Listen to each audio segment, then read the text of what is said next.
Nasdem tentu tidak akan menunggu PDIP, ya. Kita akan tetap melaksanakan hak angket tanpa harus menunggu PDIP, tapi kita harus menunggu real count-nya dulu. Yang pertama, saya tidak ingin menyenangkan semua yang hadir di sini kalau saya bicara, karena memang itu tipikal saya. Saya ingin memberikan solusi kepada adik-adik mahasiswa, anak-anakku semua, jangan terpengaruh dengan dirty food, yang kemudian juga banyak diplesetkan menjadi dirty provokator. Ya, jadi saya ingin menjelaskan satu hal.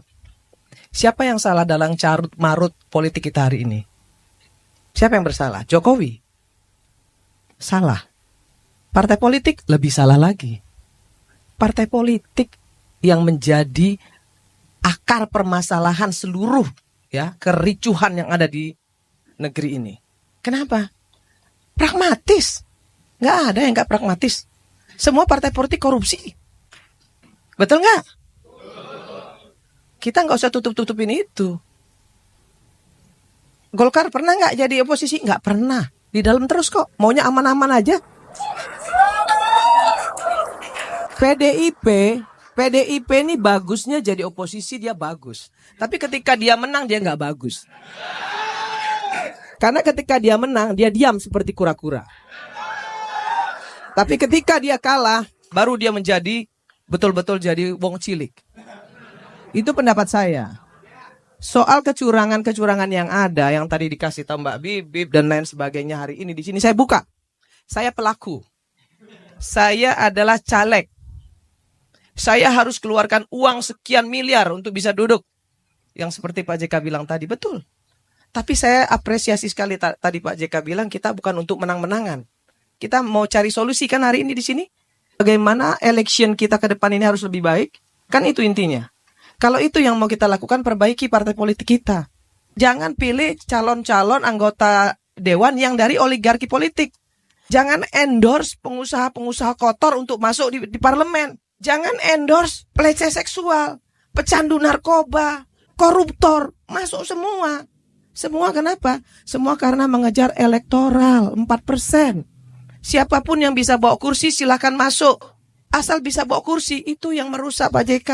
Jadi jangan juga PDIP mau ngomong bahwa yang salah itu semua Jokowi. Enggak, kita semua salah. Saya sebagai orang partai politik, saya sebagai salah satu pimpinan di Nasdem, saya bilang partai politik yang paling salah. Yang mengendorse si Samsul siapa? Partai politik. Lah, yang ngendorse Samsul itu kan partai politik. Bapaknya senang-senang aja di endorse. Terus Pak PDIP misalnya bilang Jokowi pengkhianat. Mengkhianati PDIP. Lah kalau memang mau membenahi election ini, nggak perlu dong ribut-ribut. Jokowi nggak lagi bersama dengan PDIP, nggak perlu. Cuek aja. PDIP juga bisa kok. Kan itu harusnya. Tapi kan PDIP ribut. Kenapa Jokowi minggat dari PDIP? Pemerintah yang absolut, terlalu absolut, dia pasti diktator. Maka kemudian harus ada oposisi. Harus ada, wajib. Kalau nggak ada oposisi, pemerintah itu jadi diktator. Tapi apa yang terjadi? Oposisi di Indonesia ini banci semua. Kenapa saya bilang banci? Orang masih melempar batu sembunyi tangan kok. Masih ngemis-ngemis kok dari pemerintah. Banci. Jadi kalau kita sekarang mau mengatakan diri kita yang paling benar, no. Nggak ada yang benar hari ini. Ayo kita beresin. Dari mana dimulainya? Dari DPR. DPR ini biangnya nih. Ya. Yang namanya undang-undang itu produknya dibikin oleh DPR sama pemerintah. Bukan cuma pemerintah, DPR juga. Nah kenapa undang-undangnya semuanya DPR-nya ikut-ikut semua mengesahkan? Bansos disahkan oleh PDIP. IKN disahkan oleh PDIP. Dan seluruh partai koalisi ikut tanda tangan. Kok sekarang ribut-ribut? Kan nggak perlu. Apa yang harus kita lakukan anak-anakku semua? Kita benerin. Jangan endorse partai politik tuh, jangan endorse lah. Nah beliau nih lo endorse. Ya. Endorse Valina Sinka, Profesor Valina Sinka. Endorse untuk menjadi anggota DPR. Ya, jangan endorse orang yang sudah cacat moral, udah melakukan pelecehan seksual, masih bisa jadi anggota DPR. Pecandu narkoba menang, suara terbanyak. Gila gak? Di dapil saya nih sekarang hari ini, kalau dikatakan pemilu ini curang, semua partai politik curang. Kenapa? Loh, gak ada yang gak curang, bos. PDIP punya bupati, Nasdem punya bupati. PAN punya bupati, semua partai politik punya bupati, dan mereka semua bisa nunjuk KPPS kok. Dan KPPS itu membela partainya masing-masing semua. Mohon maaf bos. Mohon maaf bos ya. Itu fakta. Semua KPPS itu ditunjuk oleh bupati, ditunjuk oleh camat. Mungkin kecuali beliau enggak kali ya. Tapi kalau yang lain iya. Maka kemudian yang dilakukan apa? Ya perintah bosnya. Perintah yang nunjuknya. Tahu nggak sih kalau mau jadi komisioner KPU itu berapa bayarannya? Mahal. Sampai dengan 500 juta mau jadi komisioner kabupaten. Mau jadi KPPS berapa? Ada duitnya. Nah kalau semua itu seperti itu, terus kita mau ngomong, ya, mau ngomong pemerintah aja yang mau kita salahkan, nggak bisa bos. Salah semua.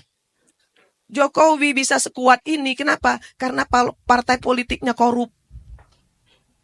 Karena partai politiknya bisa disogok. Karena partai politiknya bisa dikuasai. Makanya jadi hebat. Coba kalau partai politiknya nggak pragmatis. Coba kalau partai politiknya nggak korup. Nggak bakal bisa digenggam sama Jokowi. Siapa dia? Tapi apakah kita harus membenahi ini? Harus. Nggak boleh juga dia mentang-mentang. Nggak boleh juga dia semena-mena. Ini negara harus benar. Harus kita lawan juga. Tapi bersihin dulu dong partai politiknya. Kan gitu mbak. Partai politiknya benerin dulu. Ini Pak Golkar ada di kabinet. Sampai hari ini Nasdem juga belum keluar dari kabinet. PDIP nggak keluar dari kabinet. Ya kan? Terus ngomong pemerintah salah, begini, begono, begini. Dia sendiri melakukan kesalahan. Saya ngomong begini saya berani kenapa? Ada satu Pak JK yang ingin saya sampaikan dengan Bapak yang saya sangat hormati. Kalau di DPR itu Pak JK, kalau mau nyolong diem. Kalau nggak nyolong baru boleh ngomong. Gitu Pak JK.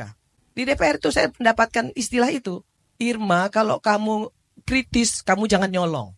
Tapi kalau kamu mau nyolong, kamu diem-diem aja. Jangan ngomong-ngomong. Jadi aja follower. Itu yang terjadi sekarang. Rusak parlemen kita ini. Bahkan ada di Komisi 9 saya itu ada 52 anggota. Ada 1, 2, 3, 4 orang, 5 orang sampai 10 orang. Yang 1 tahun datang cuma 5 kali. Tapi kalau kunjungan ke luar negeri dia ikut. Kalau kunjungan kerja dia ikut ambil duit. Tapi nggak pernah datang. Partainya nggak memberikan punishment. Anggota saya nggak datang, representasinya saya potong. Serius. Teriak-teriak sama saya, emang gue pikirin. Saya bukan siapa-siapa Pak. Saya rakyat biasa. Saya ini bukan anak pejabat, anak orang miskin. Yang kebetulan saja diberi rezeki oleh Allah Subhanahu Wa Taala. Kemudian saya bisa duduk dalam posisi ini. Saya takut nggak ngomong begini. Dulu waktu saya menjadi juru bicara Jokowi Ma'ruf, saya bilang kalau Prabowo menang saya hilang. Saya bicara itu di TV. Saya nggak takut. Saya nggak pernah diintimidasi tuh. Nggak pernah. Kenapa? Saya hanya takut sama Allah Subhanahu Wa Taala. Dan ketika saya melakukan kesalahan, saya cuma takut itu. Jadi kita semua di sini anak-anakku, terutama mahasiswa, jangan mau diprovokasi ya. Turun-turun ke jalan tanpa kejelasan jangan mau. Cari tahu dulu. Nggak perlu. Gagah-gagahan tapi salah. Jangan deh. Jagalah negeri ini. Yang lebih penting adalah persatuan dan kesatuan bangsa kita ini nggak boleh dipecah-pecah. Jangan ini oknum-oknum yang banyak ngomong hari ini, itu justru menghadap-hadapkan rakyat dengan rakyat dan menghadap-hadapkan rakyat dengan pemerintah. Itu yang terjadi. Akademisi kita banyak juga kok partisan. Nih, banyak juga lah media yang partisan, yang berpihak. Bilang enggak, tai kucing. Tai kucing, saya tahu juga kok. Ya kan? Jadi nggak usah bilang paling benar diri kita sendiri, nggak usah. Hari ini ayo kita benerin sama-sama. Jokowi salah, banyak salahnya, ayo kita benerin. Partai politik salah, ayo kita benerin. Itu yang harus kita lakukan hari ini. Buka mata kita semualah. Jangan karena kita berpihak kemudian kita menyalahkan salah satu pihak, jangan. Kalau memang membenahi negeri ini, kalau memang negeri ini harus kita jaga. Ayo kita jaga sama-sama. Saya Nasdem. Saya berbicara bahwa saya akan ikut menandatangani hak angket. Saya ikut. Terima kasih Kak Irma. Ya. Tapi tunggu Hasil real ya, count. real count-nya selesai dulu supaya Siap. kita clear. Siap. Nah, jadi Mbak, saya ingin sampaikan di sini bahwa kecurangan-kecurangan yang terjadi yang diributin sekarang ini bukan hanya oleh pemerintah, tapi juga oleh partai-partai politik partai-partai politik. Karena semua partai politik itu punya kepanjangan tangan di daerah. Ada bupati, ada gubernur, ada wali kota. Dan mereka lah semua yang melakukan berbagai kecurangan-kecurangan itu. Untuk menambah suara di partainya masing-masing. Jangan endorse orang yang sudah cacat moral, udah melakukan pelecehan seksual, masih bisa jadi anggota DPR. Pecandu narkoba menang. Menang, suara terbanyak. Gila gak? Di dapil saya nih sekarang hari ini, kalau dikatakan pemilu ini curang, semua partai politik curang. Kenapa? Loh, nggak ada yang nggak curang, bos. Kalau di DPR itu Pak JK, kalau mau nyolong diem, kalau nggak nyolong baru boleh ngomong, gitu Pak JK.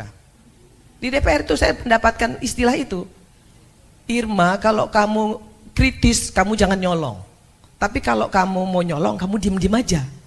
Jangan ngomong-ngomong, jadi aja follower. Itu yang terjadi sekarang. Rusak parlemen kita ini. Bahkan ada di komisi 9 saya itu ada 52 anggota. Ada 1, 2, 3, 4 orang, 5 orang sampai 10 orang. Yang 1 tahun datang cuma 5 kali. Tapi kalau kunjungan ke luar negeri dia ikut. Kalau kunjungan kerja dia ikut ambil duit. Tapi nggak pernah datang. Partainya nggak memberikan punishment. Saya anggota saya nggak datang, saya potong representasinya saya potong. Serius. Teriak-teriak sama saya, emang gue pikir.